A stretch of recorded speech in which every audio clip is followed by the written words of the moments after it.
Frank Isola, New York Daily News, NBA columnist, insider, all basketball, everything. I love this dude. They call him the Iceman. I call him Frankie. Frank, how are you, my friend? Michael Rappaport, the man who stole scenes in small-time crooks. Yeah. You outacted Woody Allen. And then in the Big Three, they all thought that Brian Scalabrine would be the big deal. Turns out it's you and Ice Cube. Brian Scalabrine, a nobody in the Big Three. Yeah, let me tell you something. When I'm done with Brian Scalabrine, they're going to be calling me the White Mamba. Okay? I'm taking the name. I'm taking the game. Frankie Ice, let's just jump into this, okay? I'm trying not to get my blood pressure up, give myself some sort of ailment. The New York Knicks, somehow, some way, the guts, the heart, the soul, the breath, the life. Charles Oakley is banned for a year from Madison Square Garden because of the now famous Charles Oakley incident. They banned Charles Oakley? No, I ban you. I'm not going back to the Garden. I'm not going back to the Garden until the ban is lifted. What do you know about this ban? How do you feel about this ban on the great Charles Oakley, the great New York Knick Charles Oakley? Yeah, and, I kind of agree with you on this whole thing. It's really a sad moment to have a player like that, someone who the fans always identified with because, New York, because I think this is true of every town, people like to think of themselves as blue-collar workers, and here came Charles Oakley, a guy that's diving into the crowd for loose balls and spent so much time diving for loose balls on the court. To see him on the ground at Madison Square Garden for all the wrong reasons, getting into it with all these security guards and being dragged out and arrested, it was really sad. Now, Michael Jordan, with the help of NBA Commissioner Adam Silver, they tried to broker some kind of peace, and Jim Dolan was involved in the meeting as well. And I was hoping that they could kind of come to a settlement there. But I know that Charles was really humiliated by the whole thing. I think some of the things that Jim Dolan had said publicly when he referred to Charles as being drunk and maybe having a drinking problem, I really think that bothered Charles as well. It's unfortunate. It really is that, a guy like that should be identified with the organization. I think there's, a role for him in the organization. That doesn't mean that the Knicks owe him anything, but I think over the years he would have been a good guy to have around some of these big men that the Knicks have, and it's really bad. And to me, the optics are really poor as well, that a guy like Charles Oakley isn't going to be not only not associated with the Knicks, but banned from the building for a year, which, to be honest, though, Michael, you probably know this from talking to him, I know he wasn't too thrilled about going back there anyway, so it's not like I'm not so sure he's looking at it as a punishment. Yeah, I agree. Frank Isola, this is Michael Rappaport on the line. Carmelo Anthony, what's the deal? How is this going to play out? This is ridiculous. Just give me the whole Knicks thing. Carmelo, Kristaps Porzingis, and the Knicks 2017-2018 season. What's going to happen? Well, Carmelo is still kind of convinced that the Knicks are going to trade him to Houston, and that was kind of the agreement that they had come to because Carmelo had gone to them before the draft, and Phil Jackson was still with the team at this time, and he asked them, will you give me a buyout? And I think Phil Jackson was kind of all for that, and I'm sure that this probably led to Phil being ousted because Jim Dolan was thinking, hang on a second, I have to give Carmelo Anthony close to $54 million to go away. I can give you $24 million to go away. So I solved a couple of problems, and I probably saved myself $30 million in the process. So they weren't going to go for the buyout. Now, they said to Carmelo, will you waive your no trade clause if you find the right deal? And they said, that's what we're willing to do. And then they told Carmelo and his people, go out and get us a deal. Bring a deal to us, and we'll decide whether or not we want to do it. And I think they were pretty close with Houston. Now, Ryan Anderson would be involved in the deal. And I know you have a great agent, Michael, but Ryan Anderson might have a better agent. Yeah. He got 4 years, $80 million from Houston, and he still has 3 years, $60 million coming to him. So the Knicks, and rightfully so, don't seem to want to do that deal. So that's where it's kind of stuck right now. I think ideally, I think the Knicks feel this way, and I'm sure Knicks fans feel this way. They would love for Carmelo to waive his no-trade clause and agree to a deal with the Cleveland Cavaliers if there was some way they can get Kyrie Irving involved. But I think Carmelo looks at it this way.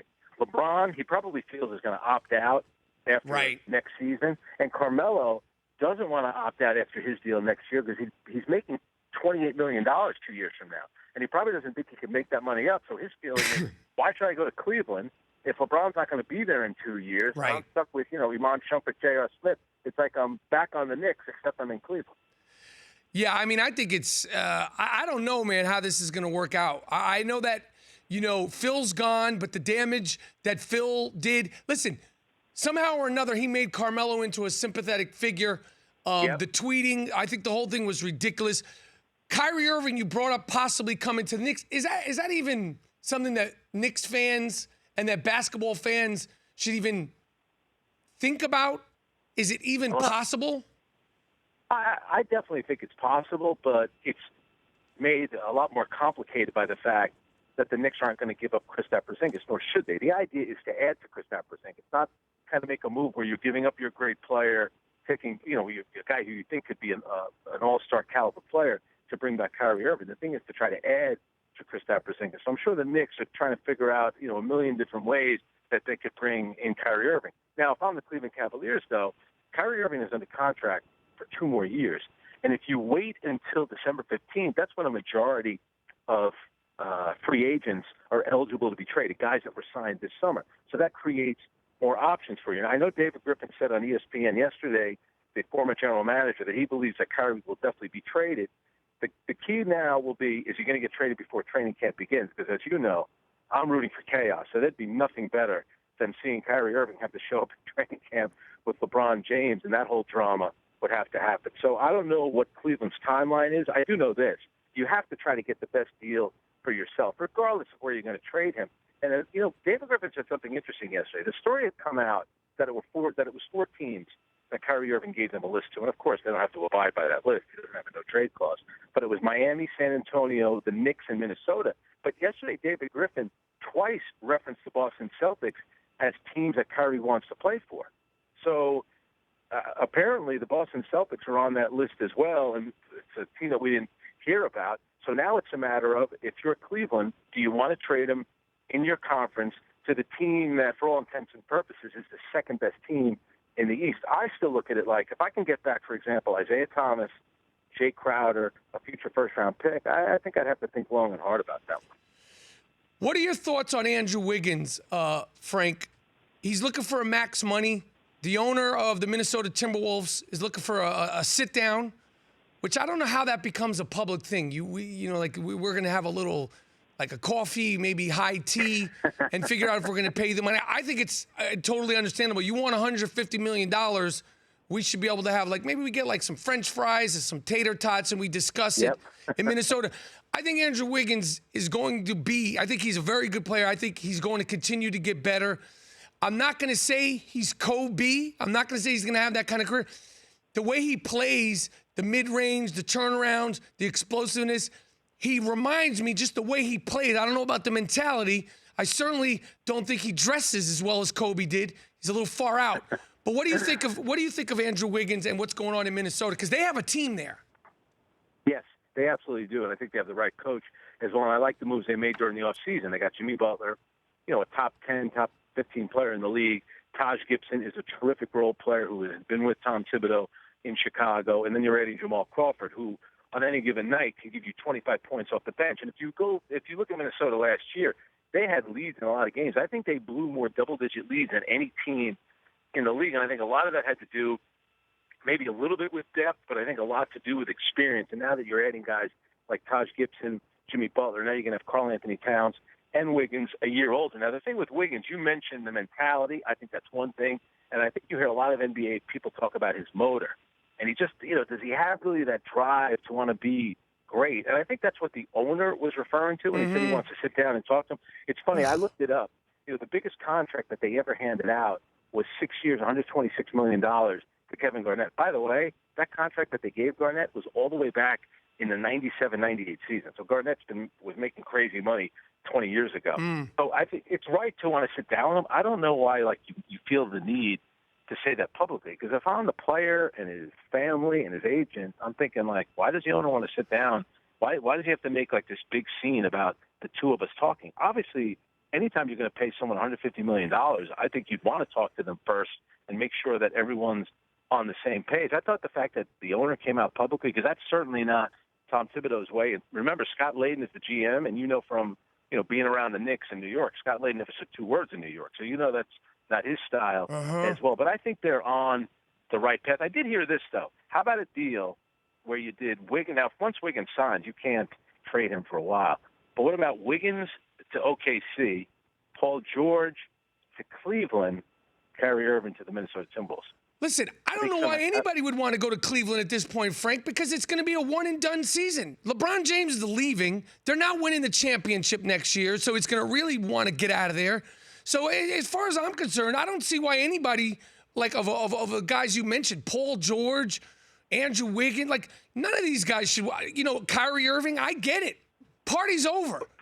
But let me ask you this, though. If you're LeBron, okay, look, we think the Warriors, for at least this season coming up and the following season, are going to be good to go. Then I think Klay Thompson becomes a free agent. By then, who knows, like how that whole thing will play out with Golden State. But if I'm LeBron, I know I have a pretty good sense I'm going to go to the finals this year.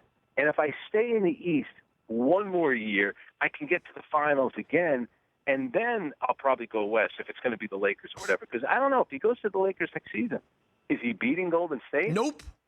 I don't. So why not stay in the East and give yourself a chance to get to a finals? Now you know you're 4 wins away from winning a championship, as opposed to going to the conference that the Warriors are in. I think he's eventually leaving. I just wonder if it's after this upcoming season, or maybe he signs up for one more season, knowing that he could still rule the East, and then that would be what? That would be 9 straight finals if he goes the next 2 years, which is pretty impressive. I mean, it's very impressive. As much as I like to antagonize the quote-unquote king, he's incredibly impressive. I agree with that. I love to antagonize it. It's too funny. All the videos and stuff. Oh, the videos. He's radio gold. He really is. Oh, he's radio gold. He's TV gold. He's Instagram gold. Hit the rollie with the rollie store. Ha! All right, Frank Isola, I appreciate you taking the time. Look forward to the NBA season. But I got to be honest, Frank, I'm done. I'm finished with all the shenanigans, the opera. It's not Falcon Crest. It's the NBA off season. I've had enough. I'm looking forward to football season. It's amazing how long it's gone on, isn't it? What do you want me to say to your boy Scalabrine when I talk to him tomorrow morning? You tell him, say, you're going to be known as Scalabrine. Michael Rappaport's coming for the name. White Mamba. That's I heard it. Rick Barry wants to cut him. It's a lot of fun, the big three, and Scalabrine is my guy. I love that dude. I know. You guys do a good job together on those podcasts and everything. Those interviews you guys do before the games are pretty good. Well, Frank, thank you for taking the time. I'll talk to you soon. I'm serious about my ban with the New York Knicks. I'm done. You ban Oakley for a year, I'm finished. I'm not going for a year. Not that it took a lot of, like, it's not like I'm a real freedom fighter, because not going to see the New York Knicks in 2017, 2018 is an easy thing. So it's not like I'm going to be like white knuckling it to get to the Garden to see, Ron Baker start another game for the Knicks. You know what? And you'll save a little bit of money, so you gear up when they finally get good. Frank, thanks for taking the time. I appreciate it. All right, Michael, I'll talk to you. All right. The Rich Eisen Show, weekdays at noon Eastern on radio stations across the country and audience. If you like that video, be sure to download our app, and I'll be sure to help the NFL figure out what a catch is.